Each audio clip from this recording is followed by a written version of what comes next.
अस्सलामुअलैकुम विद्यार्थी मित्रों। जनाब बाबूभाई सोपारीवाला गर्ल्स प्राइमरी स्कूल આજે તારીખ 26/2/2021 શુક્રવાર ધોરણ 6 વિષય ગણિત પ્રકરણ 13 સમિતિ સ્વાધ્યાય 13.2। વિદ્યાર્થી મિત્રો, અગાઉ આપણે સ્વાધ્યાય 13.1ના દાખલા ગણ્યા। એમાં આપણે સમજૂતી મેળવી, સમિતિ કોને કહેવાય, કયા આકારને કેટલી સમિતિ હોય છે તે પણ આપણે શીખી ગયા, અને આકૃતિની અંદર સમિતિની રેખા કેવી રીતે દોરાય તે પણ આપણે સ્વાધ્યાય 13.1માં દાખલા દ્વારા શીખી ગયા। હવે આજે આપણે સ્વાધ્યાય 13.2ના દાખલા ગણીશું। દરેક જણાએ આ દાખલા તમારી ગણિતની નોટમાં લખવાના રહેશે। સ્વાધ્યાય 13.2 દાખલો નંબર 1ની સૂચના છે, નીચેના દરેક આકાર માટે સમિતિ રેખાઓની સંખ્યા શોધો। અહીં કેટલાક આકાર આપેલા છે, એ આકારમાં કેટલી સમિતિની રેખાઓ હોય છે તેની સંખ્યા આપણે શોધવાની છે। અગાઉ મેં તમને મુદ્દા સમજાવેલા, તેમાં મેં તમને લખાવ્યું હતું કે ચોરસને 4 હોય, લંબચોરસને 2 હોય, સમબાજુ ત્રિકોણને 3 હોય, વર્તુળને અસંખ્ય હોય, સમજવી બાજુ ત્રિકોણને 1 સમિતિની રેખા હોય વગેરે। તો અહીં જો કેટલાક આકાર આપેલા છે, એ આકારની અંદર આપણે સમિતિની રેખા દોરીશું અને એ સમિતિની રેખાની સંખ્યા કેટલી છે તે આપણે લખીશું। બરાબર? ચલો, અહીં પહેલો આકાર તમને આપેલો છે ચોરસનો। હવે ચોરસને કેટલી સમિતિની રેખા હોય છે તે આપણે દોરીશું। તો જુઓ, એક આપણે દોરી આયરી દેખાય છે તમને, આ એક ઊભી, જેનાથી 2 સરખા ભાગ થાય છે। બરાબર? ચલો, બીજી દોરી અહીંયાથી સામસામે ખૂણામાંથી આ બીજી, બરાબર, એટલે 2 થઈ। ચલો, પછી જુઓ, એક આડી દોરી છે, બરાબર, એટલે આ ત્રીજી, અને આ બીજી એક દોરી છે તે ચોથી। એટલે આમ ચોરસને કુલ કેટલી સમિતિની રેખાઓ હોય છે? તો લખીશું, ચોરસને 4 સમિતિની રેખાઓ છે। આ ચોરસ આકૃતિ છે તેને 4 સમિતિની રેખા છે। તમે જોઈ શકો છો, આ 1, પછી આ ક્રોસમાં છે તે 2, એક આડી છે 3, અને એક અહીંયા ક્રોસમાં છે તે 4। બરાબર? ચલો આગળ। ચલો, અહીં પણ એક આકાર આપેલો છે, તેમાં પણ આપણે સમિતિની રેખા દોરીશું। જો ક્યાં દોરાય છે, પહેલાં આપણે એક ઊભી રેખા દોરી, આ એક થઈ, જેનાથી આ 2 સરખા ભાગ થયા આકૃતિના।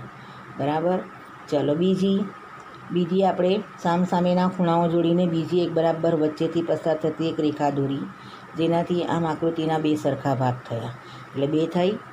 ચલો આગળ જોઈએ, ત્રીજી આપણે એક આડી રેખા દોરી, તેનાથી પણ આકૃતિના 2 સરખા ભાગ થયા, એટલે આ ત્રીજી થઈ સમિતિની રેખા।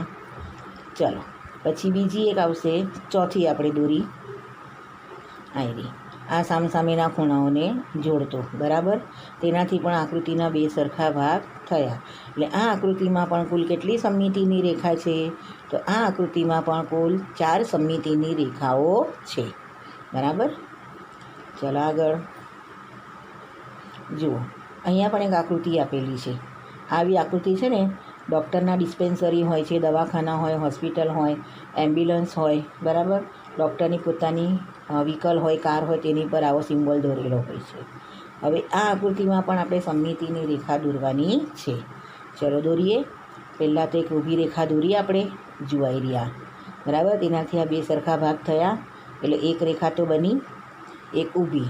ચલો હવે બીજી આપણે દોરી, આ સામસામેના ખૂણાઓને જોડીને ક્રોસમાં, એટલે આ 2 થઈ। ચલો, પછી છે એક આડી દોરી, એટલે ત્રીજી થઈ, અને એક આપણે દોરી અહીંયા ચોથી। બરાબર? એટલે કુલ કેટલી સમિતિની રેખા થઈ આકૃતિમાં પણ? તો આ આકૃતિમાં પણ 4 સમિતિની રેખાઓ છે, જે આકૃતિના સરખા ભાગ કરે છે। બરાબર? ચલો આગળ બીજી આકૃતિ જોઈએ। અહીંયા એક જોકરની આકૃતિ બતાવેલી છે, ટોપી, એનું મોઢું, આંખ, નાક, ધડનો ભાગ, આ હાથ અને આ પગ જેવી આકૃતિ બતાવી છે। બરાબર? હવે એમાં આપણે જોઈશું તો એક જ સમિતિની રેખા ઊભી આવશે કે જે એ આકૃતિના 2 સરખા ભાગ કરે છે। તમે જોઈ શકો છો કે અડધો ભાગ આ શરીરનો આ બાજુનો અડધો ભાગ અને શરીરનો આ બીજો અડધો ભાગ. એમાં એક તરફ એક આંખ છે, અડધી નાક છે, અડધી ટોપી છે, એક હાથ છે, એક પગનો ભાગ છે, અડધા થડનો ભાગ છે.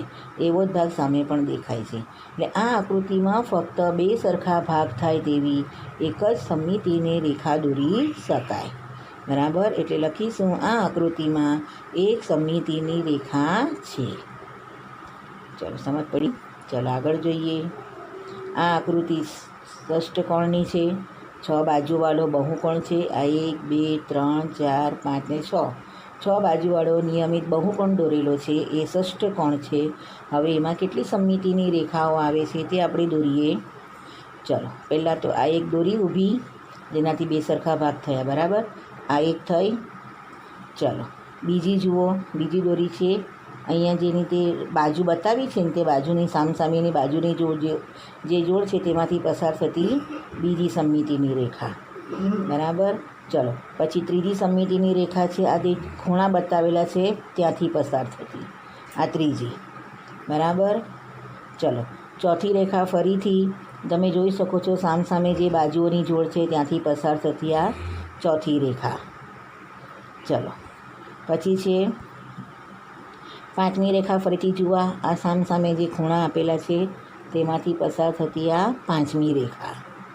અને છઠ્ઠી રેખા આવશે ફરીથી આ સામસામેની જે બાજુઓની જોડ છે ત્યાંથી પસાર થતી આ છઠ્ઠી રેખા. એટલે આ જે ષષ્ઠકોણ છે, એટલે કે 6 બાજુવાળો ષષ્ઠકોણ નિયમિત બહુકોણ જેટલી બાજુઓ હોય તેટલી તેની સમમિતિની રેખા હોય. એટલું યાદ રાખવાનું. નિયમિત ષષ્ઠકોણ હોય, નિયમિત પંચકોણ હોય, નિયમિત અષ્ટકોણ હોય તો જેટલી બાજુઓ હોય તેટલી સમમિતિની રેખા હોય. તો અહીં આપણે લખીશું કે આ આકૃતિમાં 6 સમમિતિની રેખાઓ છે. બરાબર. ચલો આગળ જુઓ. અહીંયા સ્ટાર જેવું બતાવેલું છે, તારો. બરાબર. હવે એની અંદર પણ કેટલી સમમિતિની રેખાઓ છે તે આપણે જોઈશું. તો સામસામેના ખૂણાઓમાંથી પસાર થતી અને આ જે ખૂણાઓ જ્યાં મળે છે એ વચ્ચેનો જે ખાંચાવાળો ભાગ છે ત્યાંથી પસાર થતી સમમિતિની રેખાઓ દોરાશે. ચલો પ્રથમ આપણે દોરીશું. જો અહીંયા આપણે પહેલી સમમિતિની રેખા દોરી, તે અહીંયા જે ખાંચા છે સામસામે તેમાંથી પસાર થતી. તો આકૃતિના બે સરખા ભાગ થયેલા દેખાય છે. એટલે આ એક આકૃતિની આ એક સમમિતિની રેખા થઈ. ચાલો હવે બીજી તમે જોઈ શકો છો કે સ્ટારનો જે આ બે ત્રિકોણ છે તેના સામસામેનો જે ત્રિકોણ છે તેના ખૂણામાંથી પસાર થતી આ બીજી સમમિતિની રેખા. બરાબર. ચાલો હવે ત્રીજી આવી ફરીથી અહીંયા સામસામેના જે ખાંચા આવ્યા છે તેમાંથી પસાર થતી, એટલે 3 થઈ. ચલો હવે ચોથી આવી ફરીથી આ જે સામસામે ત્રિકોણ દેખાય છે તેમાંથી પસાર થતી આ ચોથી. પછી ફરીથી આ વચ્ચેના ખાંચામાંથી પસાર થતી પાંચમી. અને છઠ્ઠી ફરીથી આવશે આ ત્રિકોણમાંથી પસાર થતી. એટલે કુલ 1 2 3 4 5 અને 6 કેટલી રેખા થઈ? 6 સમમિતિની રેખાઓ છે. આ આકૃતિમાં કેટલી સમમિતિની રેખાઓ છે? તો આ આકૃતિમાં 6 સમમિતિની રેખાઓ છે. એટલે આમ જુદી જુદી આકૃતિમાં જુદી જુદી સમમિતિની રેખાઓ હોઈ શકે છે. બરાબર. ચલો હવે આ આકાર જુઓ. આ આકાર અનિયમિત છે, સામસામે બાજુમાં આપેલું નથી. બરાબર. એટલે અહીં છે કે અહીં આપેલ આકાર સમપ્રમાણ નથી, તેથી તેમાં સમમિતિની રેખા આવે નહીં. સમમિતિની રેખા હોઈ શકે નહીં. કેમ કે અહીંયાથી આ જે ભાગ આપણે તેની બાજુમાં આપેલો હોય તો આપણે તેને ઊભી સમમિતિની રેખા દોરીને બે સરખા ભાગ કરી શકીએ. પણ આ બંને ભાગ એકબીજાની વિરુદ્ધ દિશામાં છે, વ્યસ્ત પ્રમાણમાં છે, સમપ્રમાણમાં નથી. માટે આવી આકૃતિ હોય તેમાં સમમિતિની રેખા હોઈ શકે નહીં. એટલે ત્યાં લખીશું કે અહીં આપેલ આકાર સમપ્રમાણમાં નથી, માટે તેમાં સમમિતિની રેખા નથી. બરાબર. ચલો એના પછીનો આકાર જોઈએ. ત્યાં હિન્દુ લોકો આવો આકાર દોરે છે મંદિરમાં, ઘરના આંગણામાં, સ્વસ્તિકનો. તેમાં પણ તમે જોઈ શકો છો કે આ જે આકાર છે તે એકબીજાની વિરુદ્ધ દિશામાં છે, સમપ્રમાણમાં નથી. આ બાજુનો જે પાંખ્યો છે તે આ તરફ વળેલો છે, તો એની સાથેનો સામેનો પાંખ્યો બીજી તરફ વળેલો છે. બરાબર. એટલે વિરુદ્ધ દિશામાં છે. અહીં પણ તમે જુઓ કે આ બાજુનો પાંખ્યો ઉપરની દિશામાં છે તો એની સાથેનો નીચે બીજો પાંખિયો દક્ષિણ દિશામાં છે, નીચેની દિશામાં, એટલે કે અહીં વિરુદ્ધ દિશામાં છે. અહીં આકારો સમપ્રમાણમાં આપેલા નથી, વ્યસ્ત પ્રમાણમાં એટલે કે વિરુદ્ધ દિશામાં આપેલા છે. તેથી આવી આકૃતિ હોય કે જેમાં આકાર સમપ્રમાણમાં નથી, માટે તેવી આકૃતિઓમાં સમમિતિની રેખા આવી શકે નહીં. એટલે લખવાનું, અહીં આપેલ આકાર સમપ્રમાણમાં નથી, તેથી તેમાં સમમિતિની રેખા નથી. ચલો આગળ બીજો આકાર જોઈએ. અહીં તમને કયો આકાર દેખાય છે? ફૂલનો આકાર દેખાય છે. કેટલી પાંદડીઓ છે ગણો, 1 2 3 4 અને 5. હવે એમાં સમમિતિની રેખા દરેક પાંદડીમાંથી પસાર થતી હોય તેવી આપણે દોરીશું. બરાબર. ચલો પહેલી એક રેખા આપણે દોરી, આ પહેલી એક પાંદડીમાંથી પસાર થતી એક રેખા દોરી, જ્યાં ફૂલના 2 સરખા ભાગ થયેલા બતાવે છે. ચલો બીજી સમમિતિની રેખા આપણે એની જે આ પાંદડીઓ, આ જે બીજી પાંદડી છે તેમાંથી આપણે દોરી છે. બરાબર. એટલે આ બીજી સમમિતિની રેખા થઈ. ચલો ત્રીજી સમમિતિની રેખા તમે જોઈ શકો છો કે આ ત્રીજી પાંદડી છે, તેમાંથી આપણે દોરી છે. 3 થઈ. ચલો ચોથી સમમિતિની રેખા, આ ચોથી પાંદડી છે તેમાંથી દોરેલી છે. અને પાંચમી સમમિતિની રેખા, આ પાંચમી જે પાંદડી છે તેમાંથી દોરેલી છે. મતલબ કે દરેક પાંદડીમાંથી પસાર થતી એક એક સમમિતિની રેખા દોરી તો કુલ કેટલી થઈ? 1 2 3 4 અને 5. એટલે આ આકૃતિમાં કુલ 5 સમમિતિની રેખાઓ છે. દાખલો નંબર 2. નીચેના આકારોની કાચી આકૃતિ દોરી સમમિતિની રેખાઓની સંખ્યા જણાવો. અહીં આપણે જે આકાર આપેલા છે તે આકાર પ્રમાણે આકૃતિ દોરવાની છે. કાચી આકૃતિ એટલે કે માપ લીધા વગર પણ બરાબર વ્યવસ્થિત દોરવાની, અને તેની અંદર સમમિતિની રેખાઓ કેટલી આવશે તે રેખાઓ દોરીને તેની સંખ્યા લખવાની. પહેલો આકાર છે સમબાજુ ત્રિકોણ. સમબાજુ ત્રિકોણ કોને કહેવાય? જેની બધી બાજુઓ સરખી હોય તેને. બરાબર. 3 બાજુનું માપ સરખું હોય તેવા ત્રિકોણને સમબાજુ ત્રિકોણ કહેવાય. તો સમબાજુ ત્રિકોણમાં કેટલી સમમિતિની રેખાઓ હોય? તો 3 સમમિતિની રેખાઓ હોય છે. જુઓ અહીંયા મેં તમને ત્રિકોણ દોરીને બતાવેલો છે. એ સમબાજુ છે, 3 બાજુ આપણને લગભગ સરખી જ દેખાય છે. એમાં તમે જોઈ શકો છો કે દરેક ખૂણામાંથી, ત્રિકોણનો દરેક 3 ખૂણાઓ હોય તો દરેક ખૂણામાંથી એક એક પસાર થતી સીધી સમમિતિની રેખા દોરીશું. બરાબર. તો ઉપરના એક ખૂણામાંથી પસાર થતી આ એક રેખા દોરી. ચલો નીચે આ બાજુ બીજા ખૂણામાંથી બીજી સમમિતિની રેખા, અને ત્રીજા ખૂણામાંથી ત્રીજી સમમિતિની રેખા. એટલે આમ સમબાજુ ત્રિકોણમાં 3 સમમિતિની રેખાઓ હોય છે. બરાબર. ચાલો હવે બીજો આકાર જોઈએ. બીજો આકાર કયો છે? ચોરસ. એટલે આપણે ચોરસ દોરીશું. આપણને ખબર જ છે કે ચોરસમાં કેટલી સમમિતિની રેખાઓ હોય છે? તો ચોરસમાં 4 સમમિતિની રેખાઓ હોય છે. ચલો તો આપણે એક ચોરસ દોરેલો છે અહીં. હવે એમાં આપણે સમમિતિની રેખા દોરીશું. એક ઊભી આવશે, એક આડી આવશે, અને એક સામસામેના ખૂણાઓની જોડતી 2 રેખાઓ આવશે. એટલે કુલ થશે 4.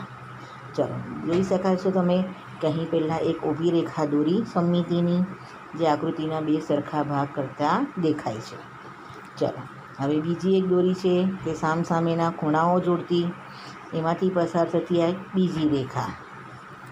ચલો ત્રીજી રેખા દોરાયેલી છે આડી, એટલે કે આ થઈ ત્રીજી સમમિતિની રેખા. અને ચોથી સમમિતિની રેખા આવશે ફરીથી બીજા સામસામેના ખૂણાઓમાંથી પસાર થતી. એટલે આમ આ 1 2 3 અને 4 ચોરસને 4 સમમિતિની રેખાઓ હોય છે. બરાબર. ચલો હવે એની આગળનો જોઈએ. આકાર કયો છે? લંબચોરસ. લંબચોરસની કેટલી સમમિતિની રેખા હોય છે? 2. ચલો આકૃતિમાં જોઈએ.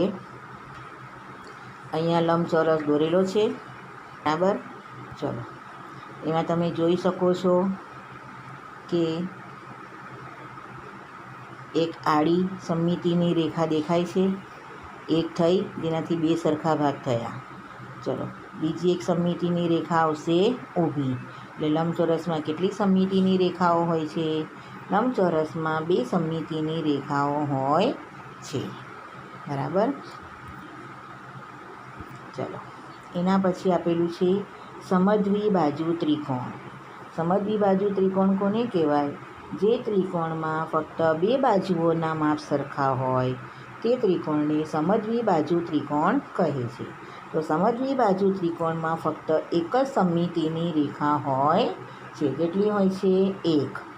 ચલો આપણે સમજવી બાજુ ત્રિકોણ દોર્યો અને તમે જોઈ શકો છો કે આ બાજુ અને આ બાજુ એ બંને સરખી છે.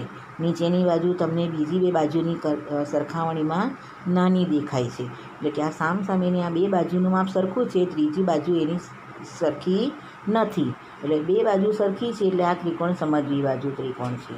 અને તેમાંથી ફક્ત આમ ઊભી એક સમમિતિની રેખા પસાર થઈ શકે છે જે ત્રિકોણના બે સરખા ભાગ કરે. એટલે સમજવી બાજુ ત્રિકોણમાં ફક્ત એક જ સમમિતિની રેખા હોય છે.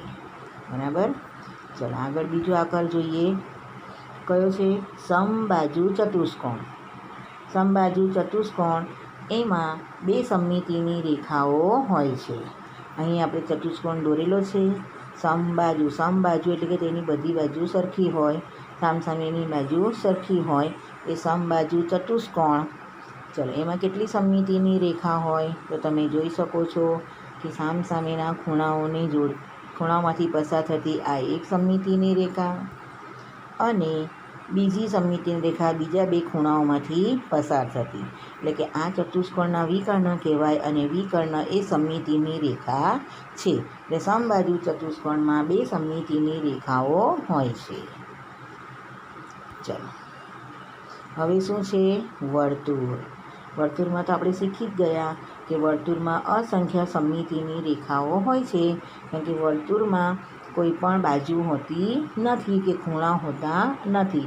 વર્તુળનો જે આ પરિઘ છે, બરાબર, એ વર્તુળના પરિઘ પર અસંખ્ય બિંદુઓ આવેલા હોય છે.